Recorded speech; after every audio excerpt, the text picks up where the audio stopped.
Bonjour Aimé, bonjour Patricia, vous êtes tous ravissants ce matin, j'ai envie de dire, et je profite pour saluer tous les nombreux téléspectateurs qui nous regardent une fois encore à travers le monde. Merci voilà, de nous donner, vous offrir le plaisir, j'ai envie de dire, de votre attention ici tous les matins.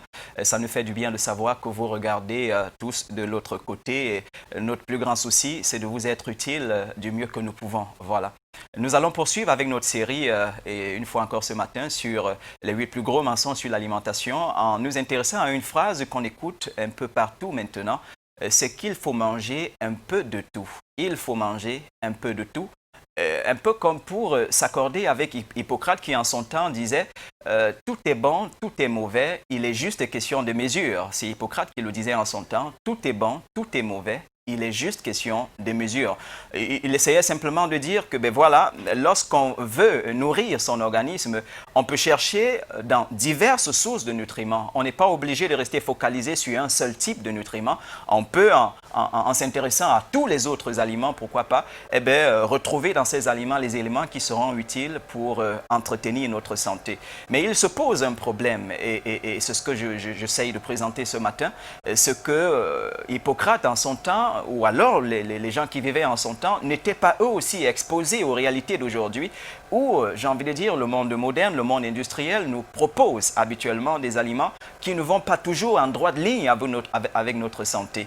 On se retrouve un peu dans ce qu'on va appeler une jungle alimentaire, justement, où il faut user de sagesse ou faire preuve de sagesse si on veut, en s'alimentant, entretenir sa santé. Alors, ce qui est sage de faire, c'est de manger un peu plus de ce qui est bon pour votre santé. Et habituellement, on parle d'une alimentation vivante, d'une alimentation qui a encore tous les éléments, tous les nutriments justement utiles pour entretenir votre santé et manger un peu moins, si vous voulez, de ce qui est supposé mauvais pour la santé.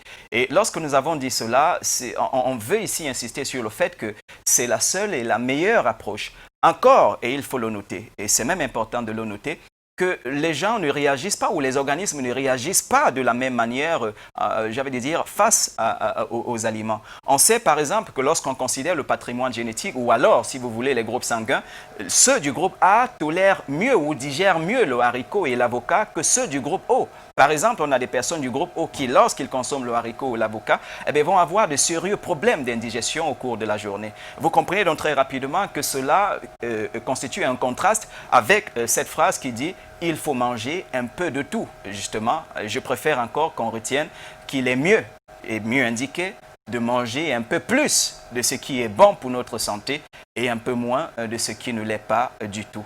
Voilà, chers téléspectateurs, voilà Aimé, voilà Patricia, ce que nous avions partagé ensemble ce matin.